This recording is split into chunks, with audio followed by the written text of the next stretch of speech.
रोहन अपनी जन्मभूमि यानी कि नेटिव लैंड घूमने के लिए गया और वहां उसे एक पॉन्ड दिखाई दिया। उसने सोचा कि इस पॉन्ड को नापते हैं, इसकी लंबाई कितनी है। चाहता तो सीधा सीधा नाप सकता था, लेकिन नहीं, उसने पॉन्ड के चारों तरफ रोप को, रस्सी को इस तरह से लगाया कि वो एक राइट एंगल ट्रायंगल बन गई।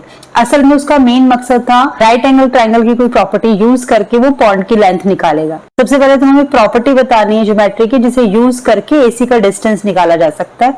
तो सीधी सी बात है, राइट एंगल ट्रायंगल तो पाइथागोरस थ्योरम ही लगेगी। सेकंड क्वेश्चन में पूछा गया है what is the distance of AC. तो पाइथागोरस थ्योरम लगाते हैं, हाइपोटेनस का square is equal to altitude square plus base square. Altitude का स्क्वायर हो जाएगा 30 का स्क्वायर 900 और बेस का स्क्वायर हो जाएगा 40 का स्क्वायर यानी कि 1600। तो 900 प्लस 1600 हमें देंगे 2500। अगर इसका अंडर रूट निकालेंगे तो बनेगा 50।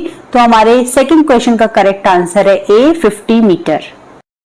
क्वेश्चन नंबर 3 में हमसे पूछा गया है कि इन चारों में से कौन सा पाइथागोरन ट्रिपलेट नहीं है।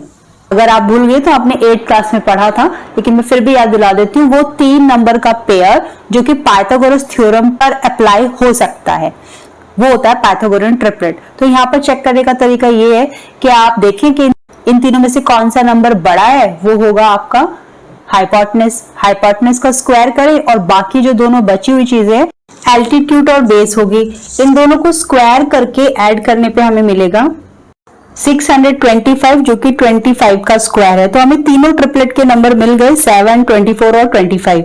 इसी तरह से मैं बी और सी पार्ट पे भी चेक कर लेती हूँ और मुझे तीनों ट्रिपलेट के नंबर मिल रहे हैं। तो इसका करेक्ट आंसर है डी, क्योंकि ये सॉल्यूशन से तीनों नंबर मुझे नहीं मिलते।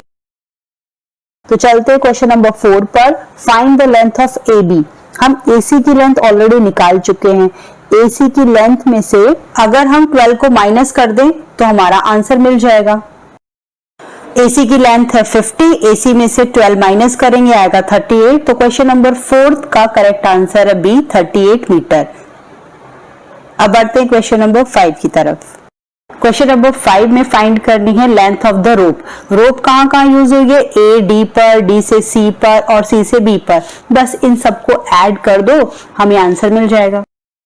और 30 प्लस 40 प्लस 12 करना तो आप सब जानते हैं, या 82 मीटर।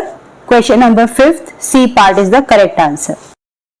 आज की वीडियो के लिए इतना ही। अगली वीडियो में मिलते हैं केस स्टडी के एक नए क्वेश्चन के साथ। लेकिन भूलना नहीं, like, share, comment and subscribe the channel.